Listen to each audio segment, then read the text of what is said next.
Premier League ရဲ့အကျိတ်နယ်ပွဲစဉ်တွေပြန်လာပါပြီဒီတစ်ပတ်မှာတော့အဆင့်တန်းကွာခြားချက်ရှိပေမဲ့အများအားခံမရခဲ့တဲ့ဘန်လေအသင်းကိုကျွန်တော်တို့ Chelsea အသင်းကအိမ်ကွင်းမှာအခန့်ကစားရမှာပါ Champions League ဝင်ခွင့်အတွက်အမှတ်တိုင်းကအရေးကြီးနေတဲ့ကျွန်တော်တို့ Chelsea အသင်းအတွက်ဒီပွဲကမဖြစ်မနေအနိုင်ယူရမယ့်ပွဲစဉ်တစ်ခုပါChelsea ရဲ့လက်ရှိပုံစံနဲ့အသာစီးရမှု Chelsea ကနောက်ပိုင်းတွေမှာတိုက်စစ်ပိုင်ပုံမထက်မြက်လာတာကိုတွေ့ရပါတယ်ဒီတောင်မန်တွေရဲ့ဘေးတိုက်ထိုးပေါက်မှုတွေနဲ့ကိုပါမာရဲ့ကွင်းလယ်ကဖန်တီးနိုင်စွမ်းကဘန်လီခံစစ်အတွက်အိမ်မက်ဆိုဖြစ်လာနိုင်ပါတယ်အထူးသဖြင့်အိမ်ကွင်းပရိသတ်ရှိမှကစားရတာဖြစ်လို့ပွဲစကြတဲ့ဖိအားပေးပြီးတိုက်စစ်ဆင်လာဖို့ရှိနေပါတယ်ဘန်လီရဲ့ရုန်းကန်မှုနဲ့ခံစစ်ဗျူဟာဘန်လီအသင်းဟာအစင်လာရခံစစ်ကိုကြစ်ကြစ်လစ်လစ်ကစားတတ်တဲ့အသင်းမှာသူတို့က Chelsea လိုအသင်းကြီးတွေနဲ့ရင်ဆိုင်ရတဲ့အခါမှာ low block ကိုဆင်းပြီးတော့တိုင်ပြန်တိုက်စစ်ကိုအားကိုးတတ်ပါတယ်။ Chelsea အနေနဲ့ဒီခံစစ်တိုင်းကိုစောစောစီးစီးမဖောက်နိုင်တော့ပွဲကပို့ပြီးတော့ခက်ခဲသွားနိုင်တယ်လို့မြင်မိပါတယ်။တတိထားအမယ်ဂီဘတ်ဒက်စ်အဓိကကစားသမားချင်းထိပ်တိုက်တွေ့ဆုံမှုဒီပွဲရဲ့ဆုံးဖြတ်ကတောင်မန်တွေမှာရှိနေပါတယ်။ Pedro Neto နဲ့ Burnley fullbacks Pedro Neto ရဲ့အချိန်ကို Burnley နောက်တန်းကဘယ်လိုထိန်းချုပ်မလဲဆိုတာစိတ်ဝင်စားဖို့ကောင်းပါတယ်။တကယ်လို့ Ghana ချိုသာပွဲထွက်ခင်ရခဲ့ရင်လည်းသူ့ရဲ့တကူတော်ဆွမ်းဆောင်ရည်က Burnley ခံစစ်ကိုကစင်ကလျားလုံးနိုင်မလားဆိုတာတစ်ချက်စောင့်ကြည့်အောင်ပါပဲဖြစ်ပါတယ်။ Tactical prediction ပွဲကဘယ်လိုဖြစ်လာနိုင်မလဲ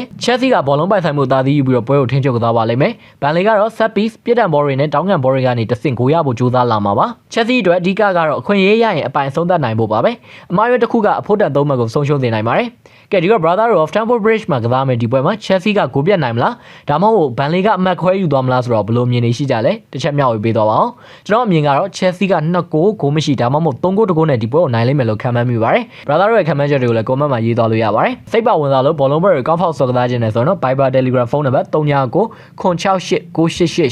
သာဆက်သွယ်ဆောင်ရွက်လိုက်ပါလို့ပြောချင်ပါတယ်။ခုလိုမျိုးသုံးနည်းကြည့်ထူသွားပေးညီကိုအားလုံးကိုကျေးဇူးတင်ပါတယ်ခင်ဗျာ။